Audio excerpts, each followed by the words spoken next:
저는 지난 주간에 두 개의 구절을 많이 묵상하고 생각했습니다.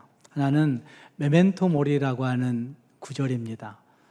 이것은 중세 수도원의 수도사들이 절대 무건을 훈련하고 있을 때 그 훈련 기간 동안에 사람들을 만나서 할 수 있는 말은 이거였다고 합니다. 메멘토 모리라고 하는 말이었다고 합니다. 아마 그 이유는 그 수도사들이 하나님을 바라보고 하나님을 묵상하고 생각하는 가운데 서로에게 해줄 수 있는 최고의 격려 아닐까. 너 자신의 죽음의 날들을 기억해보라. 자신의 죽음을 기억해보라, 생각해보라 라고 하는 말로 메멘토 모리라고 하는 말을 그들은 했다고 하는 것입니다. 이것은 시편 90편에서 모세가 고백했던 말씀과도 흡사한 부분입니다. 우리에게 우리날 계수함을 가르치사 지혜로운 마음을 얻게 하소서라고 하는 그 말씀이 있는데, 어쩌면 진짜 하나님의 사람들이 고민해야 되는 가장 중요한 고백, 하나님이 내 날들을 어떻게 하셨을까? 하나님이 나에게 어떤 날들을 주셨을까? 내 자신의 죽음을 기억해 보는 것, 이것이 우리 인생에게 매우 중요한 문제라는 것입니다. 또 한 가지의 구절은 카르페 디엠이라는 구절을 많이 묵상했는데, 이 두 개 다 라틴어 구절들이죠. 원래 이 카르페 디엠이라고 하는 말은 현대인들이 지금 나는 오늘을 즐길 거야, 나는 내 자신의 현실의 삶을 즐길 거야, 이렇게 생각하는 말로 오해하고 있지만, 사실은 고대 로마 시대에 호라티우스라고 하는 사람이 지은 시에서 나온 이 19의 카르페 디엠이 있는데, 이 말은 오늘을 정말 충실하게 살아감으로 말미암아 내일을 준비하는 삶을 살아가라 라고 하는 말로 주어진 단어가 카르페 디엠이라고 하는 단어인 것을 볼 수가 있습니다.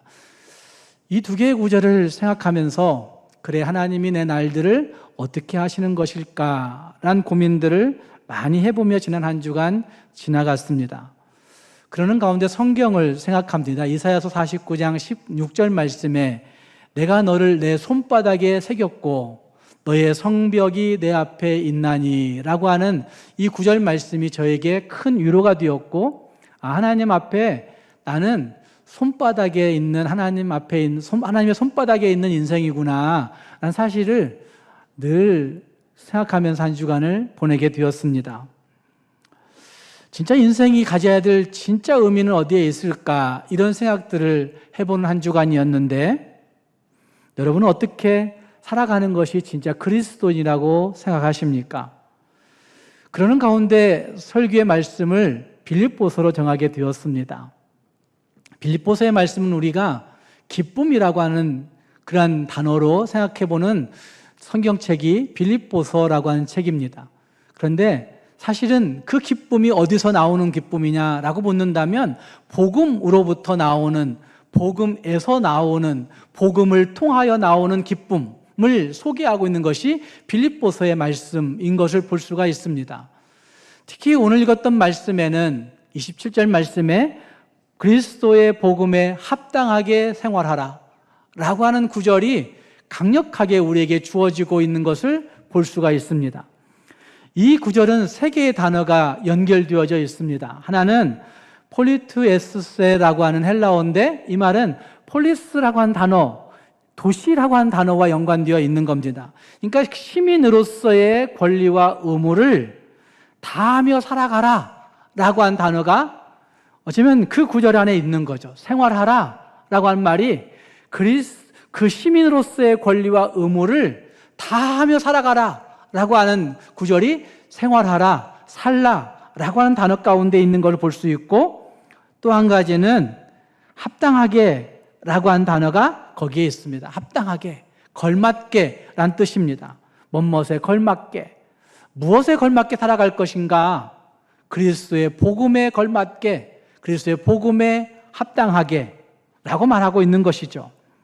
어쩌면 그리스도의 복음에 합당한 천국 시민으로서 감당해야 될 권리와 의무를 다 하며 살아가라는 말씀이 그리스도의 복음에 합당하게 생활하라 라고 하는 말씀 가운데 있다는 말입니다.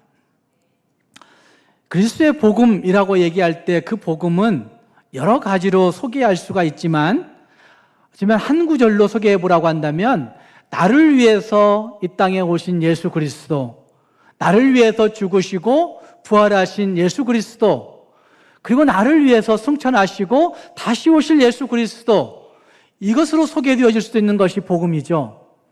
그래서 내가 예수 그리스도를 구주로 고백하게 되었다라고 하는 그 한 개의 구절로 이 복음이란 단어를 말할 수가 있습니다. 나를 위해서 예수님이 이 땅에 오시고 그리고 죽으시고 부활하시고 승천하시고 다시 오실 분이신 것을 믿으면서 이제는 예수 그리스도가 내 구세주이시다라고 한 사실, 이것이 복음이라고 할 수가 있다는 말입니다. 바로 그 복음이 우리 안에 있어서 그 복음 안에 합당하게 생활하라고 성경은 우리에게 말하고 있습니다. 예수 그리스도의 고난과 죽음과 부활과 승천과 재림이 연결되어 있다고 한다면, 어쩌면 그 복음에 합당하게라고 하는 말씀은 예수와 함께 살고 예수와 함께 죽고 예수와 함께 걸어가고 예수와 함께 나아가는 그 모든 것들을 통틀어서 그리스도의 복음에 합당하게 라고 하는 말씀으로 말하고 있는 것이라 생각합니다. 예수 그리스도에 걸맞게, 예수 그리스도에 걸맞게 생각하고 예수 그리스도에 걸맞게 말하고 예수 그리스도에 걸맞게 행동하고 예수 그리스도에 걸맞게 살아갈 수 있는 그것이 복음에 합당하게 살아가는, 복음에 합당하게 생활하는 모습이라고 할 수가 있다는 말입니다. 이 말씀을 설교하려고 묵상하면서 과연 나는 하나님 나라에 시민답게 살고 있는가, 시민답게 살았을까라고 하는 그런 고민들을 많이 생각해 보고 있습니다. 정말 무엇이 그리스도의 복음에 걸맞는 삶이고 무엇이 그리스도의 복음에 걸맞는 성품일까? 이런 고민을 해보게 됩니다. 정말 무엇이 그리스도의 복음에 걸맞는 인격이고 정말 무엇이 그리스도의 복음에 걸맞는 성격일까? 이런 고민을 해보고 있습니다. 정말 무엇이 그리스도의 복음에 합당한 태도이고 무엇이 그리스도의 복음에 합당한 모습일까? 라고 한 고민을 해보고 있는 것입니다. 이것은 당시 빌립보 성도들에게 주셨던 1세기 빌립보 교인들에게 해당하는 고민이라고 말할 수도 있을 것입니다. 그러나 다시 생각해 보시면 오늘 21세기를 살고 있는 오늘 우리의 고민이어야 된다는 말입니다. 진짜 예수 그리스도의 이름으로 살고 있는 내가 예수 그리스도의 이름에 걸맞는 그런 성품, 예수 그리스도의 이름에 걸맞는 태도, 예수 그리스도의 이름에 걸맞는 그 행동, 예수 그리스도의 이름에 걸맞는 그 모습, 이것을 고민해야 된다는 말입니다. 사랑하는 여러분, 어떻게 살아가는 것이 그리스도의 복음에 합당하게 살아가는 삶이라고 생각하십니까? 어떻게 살아가는 것이 그리스도의 복음에 합당하게 생활하는 것이라 생각하십니까? 오늘 이 말씀을 같이 생각해 보시면서 우리 모두가 진짜 그리스도 복음에 걸맞는 모습으로 이 땅을 잘 살아갈 수 있는 하나님의 사람들이 될 수 있기를 주님의 이름으로 축복합니다. 오늘 함께 읽은 말씀 1장의 말씀들을 전체를 생각해 보기를 원하는데 1장의 말씀 가운데 보시면 복음에 참여하는 것이 그리스도의 복음에 합당하게 살아가는 것입니다.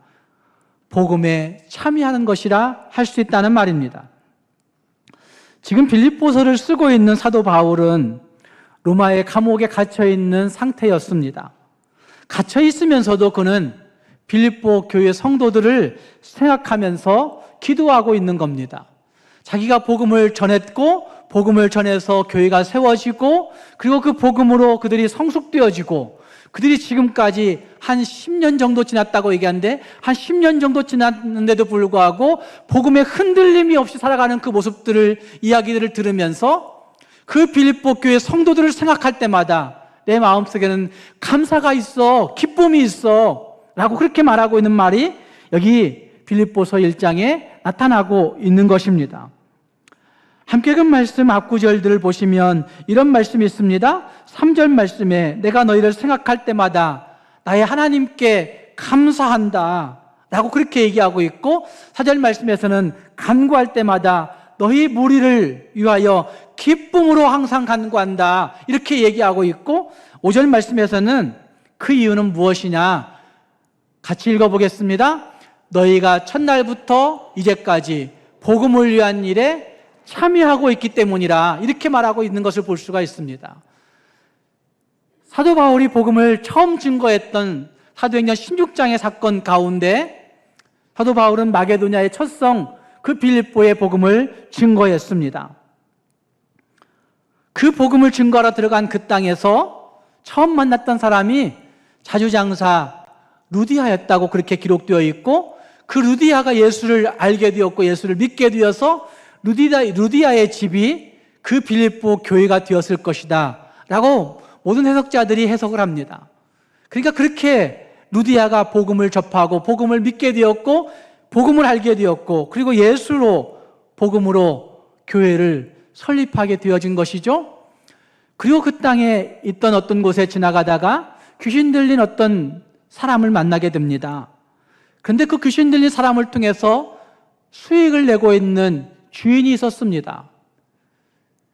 그 주인들은 어떤 한 사람의 영혼이 망가지고 있음에도 불구하고, 어떤 한 사람의 육체가 망가지고 있음에도 불구하고 그 사람을 통해서 자기가 이익을 얻고 있기 때문에, 물질적인 이익을 내고 있기 때문에 오히려 그 사람을 치료하거나 그 사람이 회복되거나 그 사람이 좋아지는 것은 아랑곳하지 않습니다. 아니, 안 좋아지기를 원하고 있는 것이죠.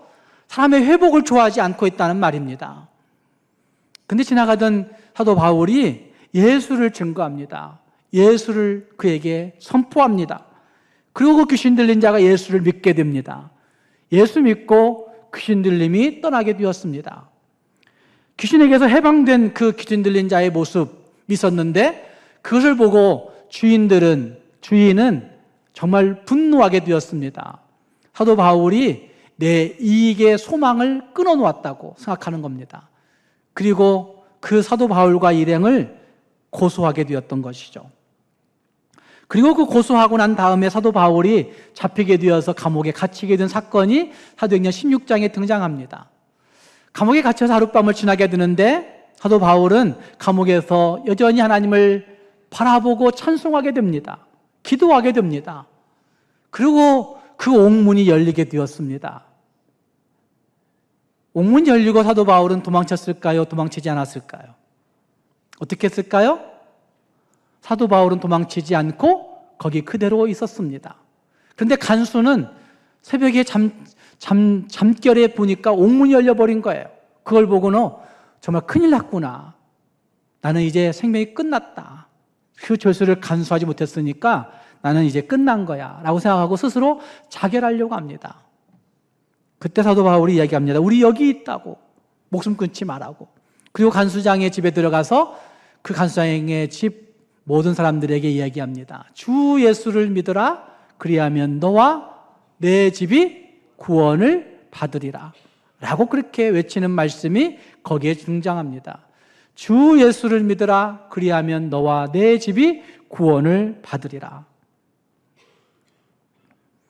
그리고 그 루디아가 있던 그 빌립보 성의 사람들은 그 놀라운 기적 역사와 그리고 어떤 것에도 굴하지 아니하고 거기에 여전히 머물러 주의 복음 증거하는 사도 바울의 모습을 통하여서 많은 사람들이 예수 그리스도가 나의 구주시요, 예수 그리스도가 나의 하나님이시요, 예수 그리스도를 통해서 우리가 죄 용서함 받고 예수 그리스도를 통해서 우리가 해방되고 자유함을 누리게 된다고 한 사실을 확신하게 되어서 빌립보의 교회가 세워지고 그 교회가 성장해가고, 그리고 10년이 넘게 그 교회는 여전히 복음 위에 굳게 세워져가는 교회가 되어 있는 모습이 거기에 있는 것을 볼 수가 있습니다.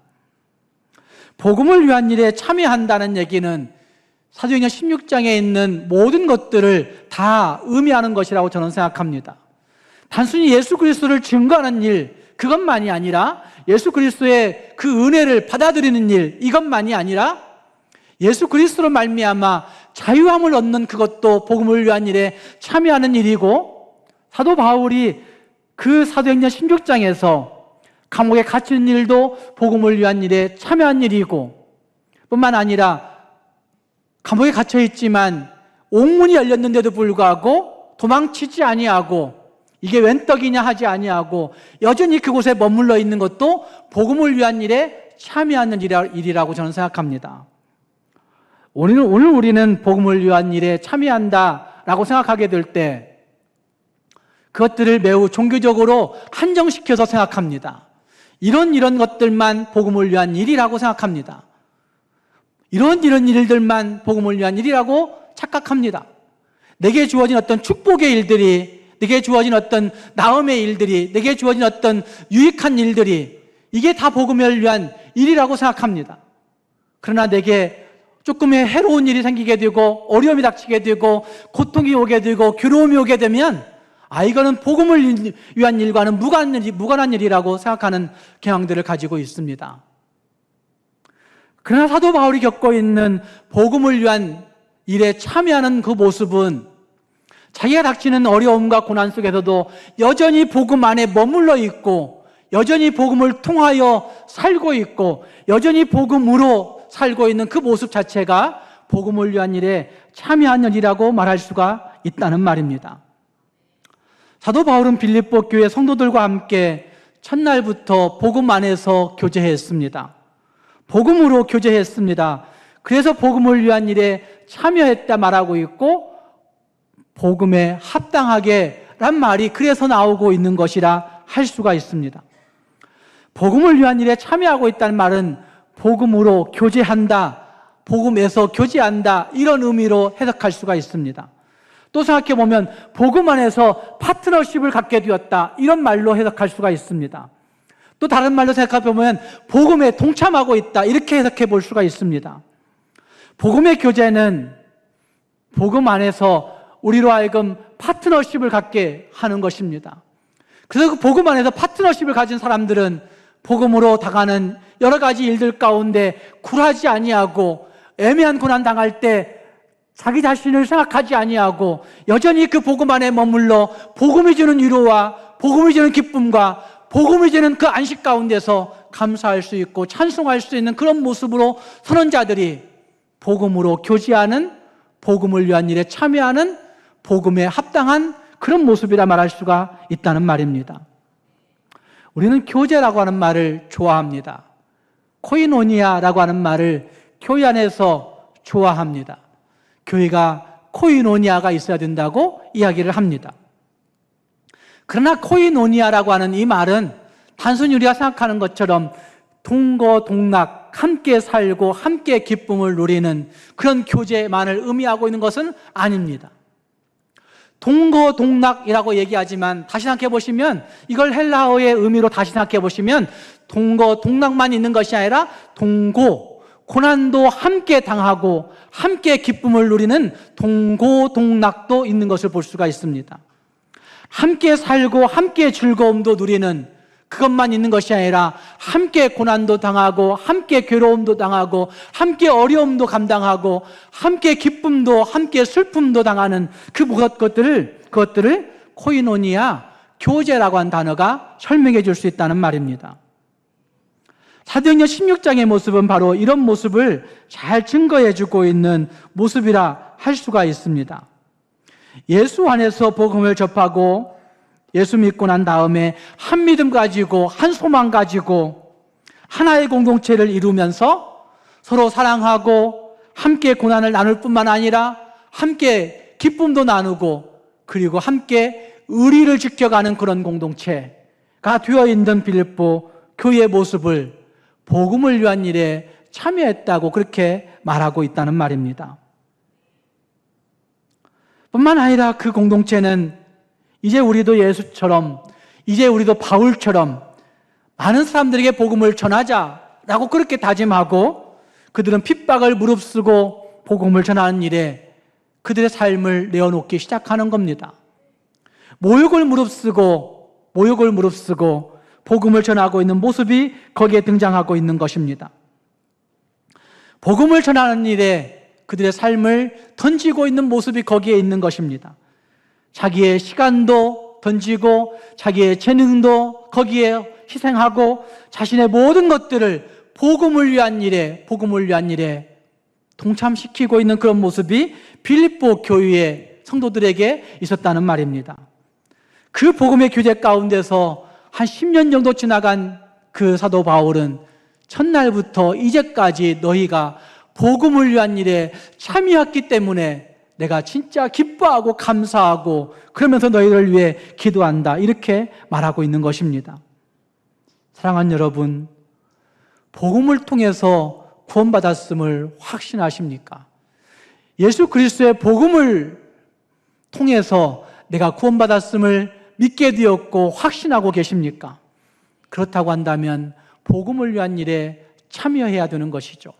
복음으로 교제해야 되는 것이죠. 복음 안에서 교제해야 되는 것이죠. 함께 읽은 이 1장 말씀에 사도 바울은 죽음과 삶에 대한 깊은 고민이 있음을 말하고 있는 것을 또한 볼 수가 있습니다. 우리가 읽었던 말씀들 앞구절들 보시면 20절 말씀에 이런 말씀이 있습니다. 20절 말씀, 나의 간절한 기대와 소망을 따라 아무 일에든지 부끄러워하지 아니하고 지금도 전과 같이 온전히 담대하여, 그 다음 말씀 같이 읽어보겠습니다. 시작. 살든지 죽든지 내 몸에서 그리스도가 존귀하게 되게 하려 하나니.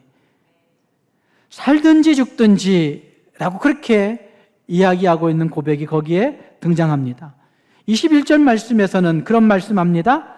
이는 내게 사는 것이 그리스도니 무엇도 죽는 것도 유익함이라. 정말 그러십니까, 여러분? 사도 바울은 지금 이렇게 고백하고 있는 거죠. 살든지 죽든지 그리스도가 존귀하게 되는 것을 원한다 라고 그렇게 고백하고 있습니다. 23절 말씀을 보십시오. 23절 말씀에 이런 말 합니다. 내가 그 둘 사이에 끼었으니 라고 얘기하죠. 내가 이 둘 사이에 끼었으니. 어떤 사이에 끼었을까? 22절에서는 이런 말 합니다. 만일 육신으로 사는 이것이 내 일의 열매일진데, 육신으로 사는 이것이 내 일의 열매일진데, 우리가 다 그것 바라고 살아가고 있는 거 아니에요? 육신으로 사는 그것을 통해서 열매 맺으려고 아둥바둥 세상을 살아가고 있는 거예요. 사도 바울도 그걸 모르는 자가 아니에요. 그걸 고민하고 있는 거예요. 그런데 무엇을 택해야 할는지 나는 알지 못한다. 고민하고 있는 거예요. 육체를 위해서 열심히 살고 있는 그것이 세상 모든 사람들의 공유물이에요. 그런데 나는 무엇 선택하고 살아가야 되는지 정말 잘 분별이 되지 못해. 그러다가 23절에서 그런 얘기하는 거죠. 그 둘 사이에 끼어 있으니 차라리 내가 세상을 떠나서 누구와 함께하는 것이, 그리스도와 함께하는 것이 훨씬 더 좋은 일이라 라고 그렇게 얘기해요. 죽는 것이 훨씬 더 좋은 일이구나 이렇게 얘기하는 거예요. 왜? 그리스도와 함께 살 수 있으니까. 그리스도와 함께 배신하지 않고 의리 지키며 살 수 있으니까. 어쩌면 사도 바울은 이 두 가지의 고민을 깊이 하고 있는 것 같이 보여집니다. 그래서 그의 고민 가운데 여러 가지 이야기들을 하고 있습니다. 나의 삶의 의식과 체험이 온통 그리스도로 꽉 차 있다는 얘기를 하고 있는 것입니다. 아니, 내가 살아있는 것 자체가 내 속에서 호흡하게 하시는 예수님으로 말미암아, 내 속에서 호흡하게 하시는 예수님으로 말미암아 호흡하고 있는 것이고, 예수님으로 말미암아 즐거워하고 있는 것이고, 예수님으로 말미암아 기도하고 있는 것이다라고 그렇게 이야기하고 있는 모습이 거기에 등장하고 있는 것입니다. 모든 것의 해답이 예수 그리스도라고 말하고 있는 것입니다. 바로 이것이 복음 안에서 살아가고 있는 그 모습이라고 할 수가 있다는 말입니다. 그러면서 바울은 그의 그 빌립보 성도들에게 복음에 합당하게 생활하라 이렇게 말하고 있는 거죠. 그 둘 사이에 끼어서 고민하고 무엇 선택할까 애타하고 살아가고 있는 너희 인생들, 나도 고민하고 있지만 그러나 복음에 합당하게, 복음에 걸맞게 선택하고 생활하라고 그렇게 이야기하고 있다는 말입니다. 사랑하는 성도 여러분, 이 삭막하고 각박한 세상 속에서 복음을 위한 일에 진짜 참여하고 복음으로 교제하고 복음 안에서 확신하고 살아갈 수 있는 저와 여러분이 될 수 있기를 주님의 이름으로 축복합니다. 또 어떻게 사는 것이 복음을 위해 살아가는 것입니까? 오늘 읽은 말씀 가운데 30절 말씀에서는 이런 말씀이 있습니다. 30절 말씀, 너희에게도 그와 같은 싸움이 있으니. 어떤 싸움이 있을까요, 여러분? 여러분에게 어떤 싸움이 있나요? 빌립보 교회 성도들을 향해서 사도 바울이 너희에게도 이와 같은 싸움이 있다, 그와 같은 싸움이 있다, 이렇게 얘기하고 있어요. 바울이 하고 있는 일장에서 쭉 열거하고 있는 삶과 죽음의 싸움, 그 싸움 너희에게도 있는 것 아니야? 이렇게 얘기하고 있는 거예요. 그 싸움이 있다라고 그렇게 얘기하고 있습니다. 7절 말씀에서는 이런 말씀이 있습니다. 7절 말씀을 다 여러분 같이 한번 보시면서 읽어보십시오. 내가 너희 무리를 위하여 이와 같이 생각하는 것이 마땅하니 이는 너희가 내 마음에 있으며 나의 매임과. 무엇에 매여 있을까요? 사도 바울이 지금 무엇에 매여 있을까요? 지금 감옥에 매여 있는 거예요. 복음 때문에 감옥에 매여 있는 거예요. 자기가 감옥에 매여 있는 육체의 매임 가운데 있지만, 그러나 그는 복음을 변명함과 확정함에 치우침이 있어요, 없어요? 치우침이 없어요. 복음을 변명함과 확정함에 너희가 다 나와 함께 무엇에 참여한 자가 되어 있다? 은혜에 참여한 자가 되어 있다. 이렇게 얘기하고 있는 거예요. 나를 매이는 일들이 너무나 많아, 이런 말 하고 있는 거예요. 근데 그것이 사도 바울의 고백 가운데 계속해서 등장해요. 12절에서는 내가 당한 일, 이렇게 표현하고 있고, 13절 말씀에서는 나의 매임이라고 그렇게 표현하고 있는 말이 구체적으로 등장하고 있고, 14절 말씀에서도 나의 매임이라고 그렇게 얘기해요. 형제 중 다수가 나의 매임으로 말미암아 주 안에서 신뢰함으로 겁 없이 하나님의 말씀을 더욱 담대하게 전하게 되었다. 내가 감옥에 갇히니까 어떤 형제들이 더 담대하게 복음을 전하게 되었다, 이렇게 얘기하는 거예요. 나의 매임, 17절 말씀에서 나의 괴로움, 이런 표현을 써요. 나의 매임이죠, 매임. 둘 사이에 끼어서 방황하고 힘든 모든 것들이 매임의 문제라고 이야기할 수가 있을 겁니다. 그럼에도 불구하고 사도 바울은 분명한 것이 있어요. 복음을 변명함이 분명해요. 복음을 변명한다는 얘기는 복음을 증거함이 분명해요. 그리고 그것이 확정적으로 내 마음속에 굳게 새겨져 있어요. 그래서 복음을 변명함과 확정함, 이렇게 표현하고 있고, 그것이 무엇에 참여한 자라고 얘기하고 있는 거예요? 은혜에 참여한 자가 되어 있는 것이다 라고 그렇게 말하고 있는 겁니다. 우리는 은혜에 참여한 자가 되어 있다는 얘기도 오해하고 착각해요. 좋은 일이 생기면 은혜에 참여한 자가 되어 있고, 나쁜 일이 생기면 은혜가 나를 버렸다고 생각해요. 그렇지 않습니까? 내게 행복한 일들이 벌어져요. 내게 잘 되는 일이, 형통한 일들이 벌어져요. 그러면 은혜에 참여한 일들이라고 이렇게 얘기해요. 그러나 내게 힘들고 괴로운 일들이, 기도가 응답되지 아니하고 이루어지지 않는 소원의 일들이 있어요. 그러면 나는 은혜에 참여한 자가 되지 못해서 은혜에 참여하지 않은 자처럼 내 감정과 생각과 말들이 거기로 치우쳐가는 일들이 벌어지는 거예요. 무엇이 은혜에 참여한 자가 되는 것입니까? 정말 그 고난과 매임이 있다 할지라도 복음의 변명함이 확실하고 복음으로 확증함이 내게 굳게 세워져 있는 것, 바로 그것이 은혜에 참여한 자라고 이야기하면서 사도 바울은 그 선한 싸움 가운데 너희들이 있다고 이야기하고 있는 것입니다. 사랑하는 성도 여러분, 은혜로 인한 매임이 있을 때 우리는 이 싸움을 피할 길이 없습니다. 빌립보 교인들은 은혜에 참여한 다음부터 정말 엄청난 핍박을 받게 되었습니다. 1세기 기독교인들이 받았던 핍박은 지금 우리 시대에 있을 수 없는 그런 핍박들이죠. 어쩌면 사회로부터 조직적으로 왕따를 당한 일들은 그냥 흔한 일들이었을 것이고, 정치 조직들로부터 그들은 직장을 구할 수 없는, 공무원이 될 수 없는, 공직을 가질 수 없는 어려움에 처하게 되었을 것이고, 뿐만 아니라 많은 사람들이 그들과 함께 놀아주지 않고, 함께 대해주지 않고, 함께 붙여주지 않고 행하는 그런 사회적인 고립이 그들에게 있었을 것입니다. 그럼에도 불구하고 그들은 믿음을 지키기 위해서 죽을 힘을 다해 싸우는 일들이 비일비재하게 있었던 것입니다. 그 일을 10년이 지나도 여전히 하고 있는 그들의 모습, 그것을 보면서 첫날부터 이제까지 너희가 이 싸움을 잘 싸우고 있구나, 이렇게 이야기하고 있는 권면, 위로가 사도 바울을 통해서 빌립보서에 쓰여져 있는 것입니다. 사랑하는 성도 여러분, 우리는 인생을 살아가면서 어떤 열매를 맺을까 하는 고민들을 할 때가 종종 있습니다. 어떤 경우는 우리는 껍데기만 남는 인생들도 있습니다. 어떤 경우는 정말 좋은 열매를 맺히고 살아가는 인생들이 있습니다.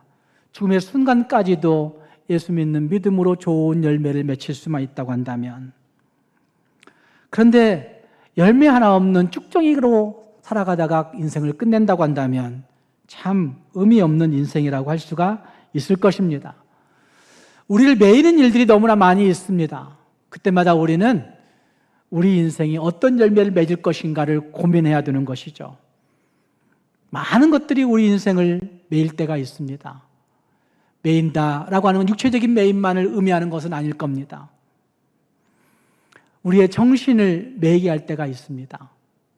무엇을 선택해야 될지 고민하게 될 때, 세상은 다 그거 선택하는데 네가 뭐라고 그것 꼭 선택해야 돼.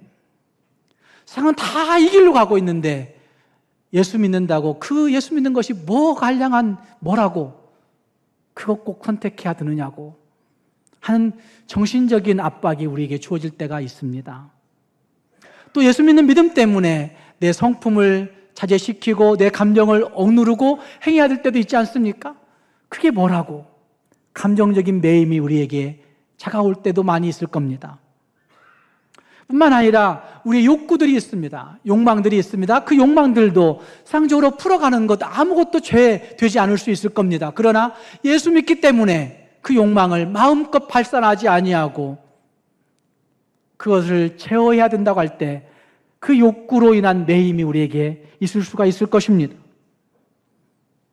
그때에도 우리는 내 안에 진짜 복음이 살아있는가, 내 안에 진짜 복음에 확정되어 있는가 하는 것들을 고민해야 될 것이고, 그 고민하게 될 때 진짜 하나님이 기뻐하시는 의의 열매로 맺혀지는 인생이 되어질 수 있다는 말입니다. 사랑하는 성도 여러분, 어떤 삶을 살아야 될 것인가 한번 고민해 볼 수 있기를 바랍니다. 하루에도 몇 번씩 수없이 메멘토 모리, 우리 날들을 계수해 볼 수 있는 지혜가 있어서 정말 하나님이 기뻐하시는 그 복음에 합당한 삶을 살아낼 수 있는 저와 여러분이 될 수 있기를 주님의 이름으로 축복합니다. 기도하겠습니다.